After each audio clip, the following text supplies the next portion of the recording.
Mesdames et messieurs, bonsoir, j'espère que vous allez bien. Ce soir, nous allons parler de l'affaire de Ragnar. Et pas Ragnar le Broc, mais Ragnar le connard. Non, je retire ce que j'ai dit, hein. C'est jamais s'il passe dans les parages, d'un coup je me prends une claque. Enfin voilà, il y a pas longtemps, Ragnar a été condamné parce qu'il a agressé un père de famille. Enfin, ça c'est de quoi on l'accuse. Mais pour ça, nous allons regarder un petit résumé et nous allons voir aussi la réponse de Ragnar. Voilà, comme ça vous avez plus ou moins toute l'histoire. Il faut peut-être que j'active l'écran. Je fais toujours les choses à la der pour changer. Donc nous avons comme titre Ragnar le Breton, condamné à 1 an de prison ferme pour violence. C'est la baffe de trop pour Ragnar le Breton.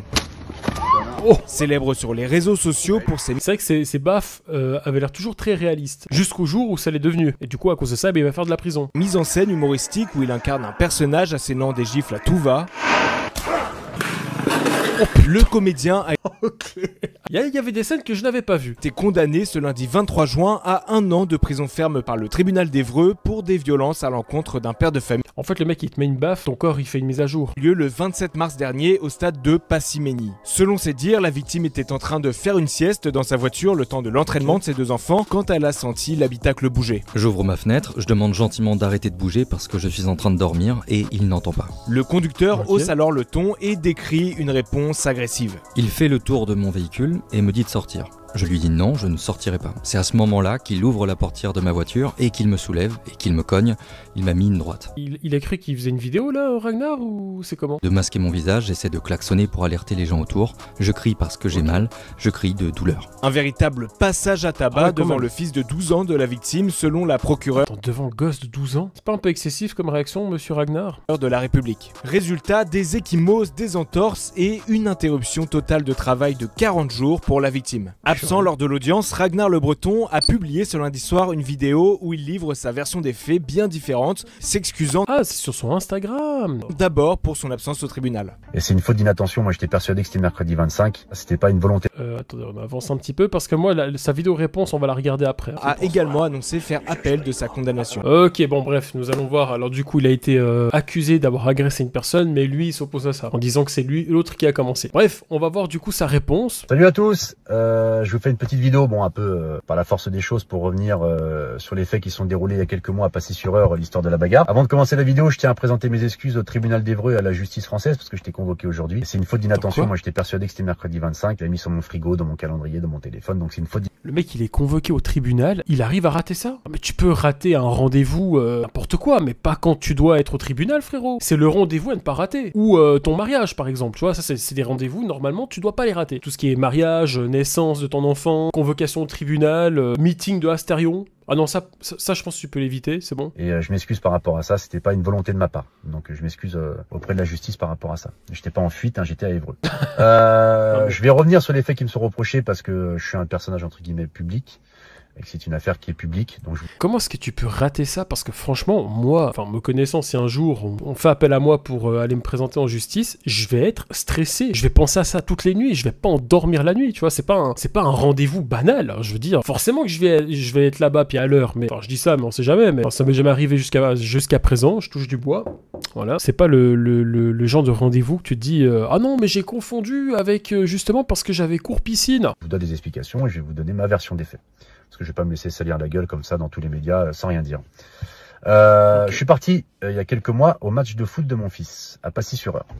Je lui avais pas dit que je venais, donc moi je m'étais Match de foot qui s'est ensuite transformé en match de catch. vraiment mis très lent pour pas qu'il voit que je suis là. Donc je m'étais mis vraiment très excentré du terrain de foot, je m'étais mis au niveau du parking. Pour vous dire à quel point j'étais loin, même les parents des enfants de ma propre équipe de foot ont pas vu que j'étais là. Alors, il s'est éloigné du terrain pour pas se montrer. Je pense que c'est pour pas se faire reconnaître par les autres parents, à mon avis, c'est ça. Il allait en mode, je veux pas qu'on me reconnaisse, je veux pas qu'on me voie. Et bah, pour le coup, c'est raté. Et en fait je suis sur le parking comme ça, puis à un moment donné, hop, je suis debout et je m'adosse comme ça, je m'appuie légèrement sur le feu arrière d'une voiture. Je m'adosse comme ça. Et là j'entends. Puis, vu le morceau que c'est, le mec, il fait 2 mètres de haut, 100 kilos de muscle. Forcément, tu t'adosses sur une voiture. Le gars qui est à l'intérieur, je pense qu'il s'est retrouvé comme ça. Là j'entends waouh. J'entends un mec qui crie comme ça, je dis ouf, je regarde d'où ça vient et en fait ça venait de la voiture. Et je vois la fenêtre côté passager qui est un peu entrouverte. Je m'approche comme ça doucement et tout. Là le mec il me regarde, fait putain tu m'as réveillé, je faisais la sieste là putain. Je dis oh putain merde. Et je vois le gars qui était un petit pet de peau avec des cheveux longs et une barbe, on était en pleine période de Ramadan. Je me dis ça se trouve, c'est un musulman, un rebeu qui fait le Ramadan, qui est fatigué, qui fait la sieste. Quel est le rapport? Un petit pet de peau avec un peu de barbe égale musulman qui fait le ramadan et qui fait la sieste. Pourquoi tu peux pas avoir un peu de barbe et typer de peau puis être autre chose que musulman? Je savais pas qu'il y avait vraiment un critère précis. Bon, bah ok. Donc je lui dis putain excuse-moi frérot, tu fais le ramadan, en plus tu dois être fatigué, je suis désolé. Et plus tard que c'est un antillais, enfin c'est un mec des îles. Ah oui, rien à voir. Il faisait pas du tout le ramadan, hein, c'est pas du tout l'ambiance au niveau des dom-toms. Et là il me regarde, il fait vas-y, casse-toi. Je dis putain la vache, putain il va fort quand même. Mais tu sais, je voyais qu'il était ronchon, tu sais, c'est une tête du matin, tu sais, la tête quand t'es un peu ronchon là. J'y vais quand même avec la bonne intention, je me dis ah je viens de le réveiller et tout, il est un peu ronchon. Donc je vais côté conducteur et je vais le voir et je dis ah frérot, excuse-moi, on va pas s'embrouiller pour une voiture, je suis désolé, tu vois. Il me dit vas-y, casse-toi, je vais te faire une dinguerie là, pourquoi tu touches la voiture? Mais un entier, généralement, c'est pas agressif du tout, c'est tranquille. Oh, j'étais à dos. Oui, je sais les préjugés comme ça, mais c'est pour rire, c'est bon, vous avez compris. C'est sur ton feu arrière, je t'ai pas non plus posé une pêche sur le pare-brise, tout va bien, tu vois. Enfin, je vois pas où il y a le problème en fait, c'est pas grave quoi. Alors, techniquement, non, c'est pas grave. Je veux dire, une personne qui s'énerve pour ça, je trouve ça un peu exagéré si sa version est vraie. Après, tu t'adosses pas sur une voiture, par respect, tu vois. Personnellement, on m'a toujours appris qu'il fallait pas s'appuyer contre les voitures des autres, tout simplement. Il y a des bancs pour ça. Si tu veux t'asseoir, tu vas t'asseoir sur un banc. Une agressivité même dans le regard, les paroles, c'est une des premières fois que je suis confronté à ça pour une raison aussi futile quoi. Je lui dis mais attends mais c'est ridicule, je lui dis mais tu veux vraiment qu'on s'embrouille pour une voiture? Il me dit vas-y casse-toi, tu vois, vas-y casse-toi et tout petit, il commence à m'insulter. Bon moi du coup évidemment j'insulte, donc je lui dis va te faire enculer, lui il me dit va te faire enculer, ça monte un peu dans les tours. Je suis désolé pour les gros mots mais je vous dis la vraie histoire. Ne t'excuse pas Ragnar, ne t'excuse pas. On s'est insulté, je lui dis écoute frérot, là t'es pas ouvert au dialogue, tu m'insultes, machin, t'es belliqueux. Je lui dis à un moment donné bon si t'as un problème tu sors de la voiture, on se bagarre, on est des hommes quoi, c'est un problème. Direct comme ça. Quoi. Ok. Tu vas voir ce qu'on va te faire, putain. Le côté vas-y viens sors on va se battre. Alors qu'en fait si tu réfléchis concrètement dans ces cas-là qu'est-ce que tu fais? Eh ben tu pars. Même si tu sais que tu peux lui péter la gueule. En plus lui c'est une célébrité, tout le monde le reconnaît. En plus il fait des vidéos où il se bat un peu, il donne des claques, des tartes etc. De vouloir se battre avec un autre mec, je pense pas que ça soit la bonne solution. Après bon bah on est tous humains, hein, je veux dire on sait tous, bon peut-être pas tout le monde, mais je sais que parfois tu peux t'embrouiller avec quelqu'un, ça peut aller loin, puis sur le moment tu réfléchis pas, puis parfois ça peut aller trop loin. Enfin trop loin, quand je dis trop loin, attention, il y a des limites quand même, mais tu peux en venir aux mains, ça c'est vrai. Je n'excuse pas ce qui s'est passé, attention, je ne défends pas les actes de petites bagarres comme ça, mais je dis que ça peut arriver à n'importe qui, à éviter bien évidemment. Il avait la fenêtre un peu entrouverte, pareil, il se rapproche du carreau, il gaze et tout, mais je lui dis mais sors de la voiture, c'est un problème. Là il commence à s'exciter dans sa voiture, il s'excite, toi, quand je me rapproche du carreau, il ouvre la porte, bam, il ouvre la porte, comme ça, il sort vite de la voiture. Il sort de la voiture, gros coup comme ça, costaud, je dis oh là là, il sort de la voiture. Je dis, il sort, boum. Ces expressions. Il m'attrape le cou comme ça. Tout de suite, il sort vite. Carrément. Agressif. Et il m'attrape le cou comme ça. D'ailleurs, j'avais fait constater chez les policiers qu'ils avaient pris en photo. J'avais plein de griffures dans le cou, j'ai saigné de l'oreille parce qu'il m'a griffé comme ça dès qu'il est sorti. À partir du moment où il m'agresse verbalement, il m'agresse physiquement, c'est l'ouverture du bal. Donc moi, qu'est-ce que je fais? J'envoie quelques pralines forcément pour me défendre, tu vois, c'est de l'autodéfense. Donc j'envoie une gosse. Alors, il y a une contradiction dans ce qu'il vient de dire, c'est qu'il dit c'est de l'autodéfense alors qu'il l'a invité à sortir de sa voiture pour se battre. Et là, t'es en train de dire c'est de l'autodéfense. Donc moi, qu'est-ce que je fais? J'envoie quelques pralines forcément pour me défendre, tu vois, c'est de l'autodéfense. Donc j'envoie une golden, deux golden, on se bagarre et tout, il tombe dans la voiture. Quand il tombe d'ailleurs, il me met un chassé dans le genou. Ça me tue l'expression une golden. Au niveau du ménisque gauche que j'ai fait constater chez le médecin parce que j'ai pris des ITT moi aussi. Il m'a blessé le genou. Moi je le maintiens et tout dans la voiture, mais comme il était un peu costaud, son corps appuyé sur le klaxon, comme ça là. Ça appuyait sur le klaxon. Et ça commence à faire du boucan. Parce qu'on était loin, mais tu sais, avec le bruit de klaxon. Attends, il est sorti de la voiture, puis pendant qu'ils se sont battus, il était appuyé contre le klaxon. Mais s'il est sorti de la voiture, comment il pouvait être appuyé sur le klaxon? Toi, les gens, que ça commence à un peu attirer l'attention. Et je vois qu'il y a les enfants tout au loin et tout. Je dis, oh là là. Il y a les parents et tout. Je dis, il le dit dans l'article. Je le maintiens comme ça. Je lui dis, écoute, il y a des enfants. Je dis, on arrête. Je dis, arrête de me casser les couilles. Viens, regarde ce qu'on fait. Vas-y, arrête. Je le maintiens, tu vois. Je lui dis, et moi, j'ai une intention de partir, en fait. Quand j'ai vu que tout le monde commençait à venir et tout, ça commençait à rameuter des gens. Je me dis, il faut partir. C'est un scandale, tu vois. Donc je lui dis, on arrête. Je le lâche, parce que moi je voulais repartir à mon véhicule pour partir. Il sort de la voiture. Je dis, oula. Il arrive, gros coup, costaud et tout. Et il essaie de me frapper. Moi je recule. Ah ok. Il essaie de me frapper. Il essaie de me mettre de droite comme ça. Il y en a une qui passe là, et la deuxième qui vient frapper là. Il a essayé de le mettre de droite, alors que lui, il penche plutôt pour la gauche. Je peux comprendre qu'il n'a pas apprécié le geste. Il essaie de me frapper. Il essaie de me mettre de droite comme ça. Il y en a une qui passe là, et la deuxième qui vient frapper là. Mais je me dis, si je me la prends, c'est extinction des feux. C'est dangereux, il fait 130 kilos. Donc moi je me mets en garde, et je lui visse une golden. Je lui mets une droite. Et là il tombe KO.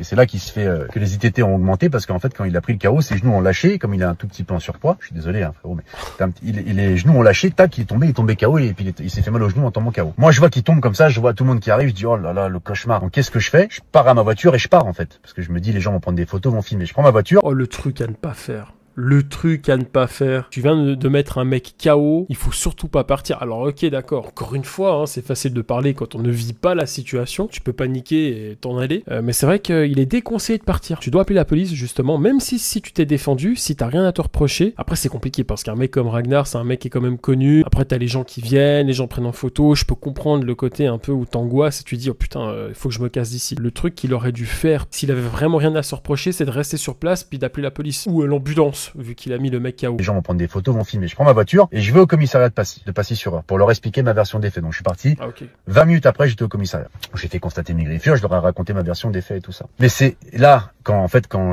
moi, dans cette situation, pour être très honnête, c'est de la légitime défense. Moi, il me fait passer pour un déséquilibré. Il est en train de dire dans les articles qu'il s'est mis à genoux, qu'il m'a supplié d'arrêter de le frapper, que moi j'étais là, oh non, tu mérites ta bourre. Tu vois, à un moment donné, faut arrêter les conneries. Donc moi, je vais arriver gratuitement. Il a dit oui, je lui ai demandé gentiment de quitter mon feu arrière parce que je faisais la sieste. Et là, d'un coup, il a pété les plombs, il m'a sorti de la voiture, il m'a frappé. Donc moi, je suis un déséquilibré, moi. Moi, je suis un déséquilibré. Tu l'as quand même invité à sortir de sa voiture pour que vous vous battiez. Au final, c'est ce qu'il a fait, donc tu l'as même dit, hein, je sais pas. Je suis pas connu pour faire psychiatrique, hein. Je suis très équilibré dans ma vie. Hein. Et là, les gens disent, voilà, un père de famille. Mais je suis père de famille, moi aussi. J'ai mon fils qui était à 100 mètres. C'est toi qui m'as agressé verbalement. C'est toi qui es sorti de la voiture. C'est toi qui m'as agrippé. C'est toi quand j'ai voulu calmer les jeux et que tu es revenu vers moi et t'as essayé de me mettre 2 coups de poing dans le visage. Bon, après, c'est vrai que si sa version est vraie, oui, c'est de la légitime défense, oui. Après, c'est une bagarre d'homme. Tu vois, t'es tombé par terre. Moi, je me suis pas acharné. Je suis parti. C'est une bagarre d'homme, mais que tu as provoqué par ton agressivité et ta mauvaise attitude. Maintenant, les gens disent oui, dans les articles, un expert en sport de combat. Je suis pas un expert en sport de combat, je suis nul.